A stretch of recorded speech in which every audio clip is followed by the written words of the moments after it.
इस वीडियो में हम फ्लेमिंग के बाएं हाथ का नियम और दाएं हाथ के नियम के बारे में पढ़ेंगे, जानेंगे। ठीक है, तो आप जो ये डिस्प्ले पे आप चित्र देख पा रहे हैं, ये बाएं हाथ का है। किसे क्या कहते हैं वो चलिए समझ लेते हैं। तो इसे जो है हम इस उंगली को क्या कहते हैं? इस उंगली को कहते हैं तर्जनी उंगली। ठीक है, तर्जनी उंगली कहते हैं इसे। ठीक, और इस उंगली को हम मध्यमा या बीच की उंगली कहते हैं। ठीक है, और ये जो आप देख रहे हैं इसे तो अंगूठा कहते हैं। क्या कहते हैं? अंगूठा कहते हैं। अगर हम अपने तर्जनी उंगली और मध्यमा और अंगूठा को एक दूसरे के लंबवत रखें तो जो हमारा तर्जनी उंगली है वो चुंबकीय क्षेत्र की दिशा को इंगित करेगा और मध्य का उंगली जो है वो उस परिपथ में बहने वाली विद्युत धारा की दिशा को संकेत करेगा। अगर ऐसा करता है तो जो अंगूठा है वो क्या करेगा? चालक की गति की दिशा को प्रदर्शित करेगा।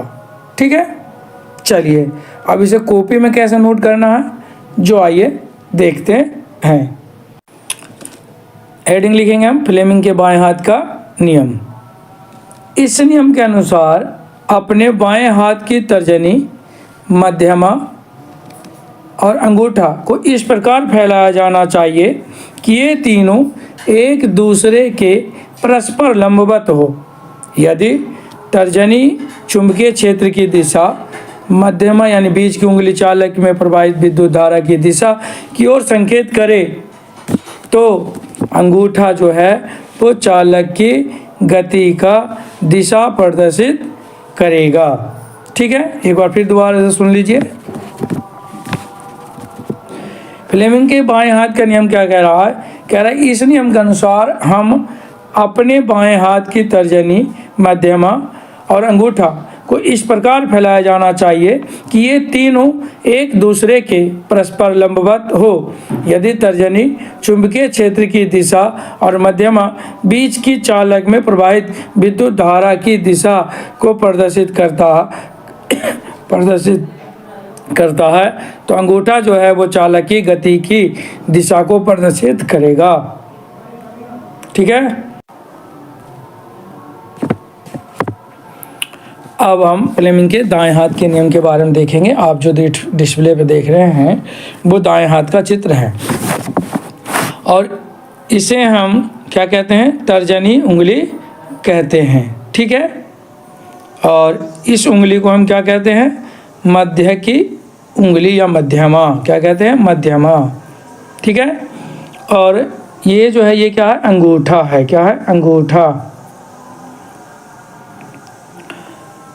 फ्लेमिंग के दाएं हाथ के नियम के अनुसार यदि हम अपने जो है वो तर्जनी उंगली और बीच की उंगली और अंगूठे को एक दूसरे के लंबवत रखें तो जो तर्जनी उंगली है वो चुंबकीय क्षेत्र की दिशा और अंगूठा जो है वो चालक की गति की दिशा को यदि इंगित करता है तो जो हमारा बीच का उंगली है वो उसमें प्रेरित होने वाली विद्युत धारा की दिशा को प्रदान करेगी या प्रदर्शित करेगी। ठीक है, या करेगा। आइए इसे कैसे कॉपी पे लिखेंगे वो देखते हैं। फ्लेमिंग का दाएं हाथ का नियम क्या कहता है जो देखिए। कह रहा इस नियम के अनुसार अपने दाएं हाथ की तर्जनी, मध्यमा तथा अंगूठा को इस प्रकार फैलाया जाना चाहिए कि ये तीनों एक दूसरे के परस्पर लंबवत हो।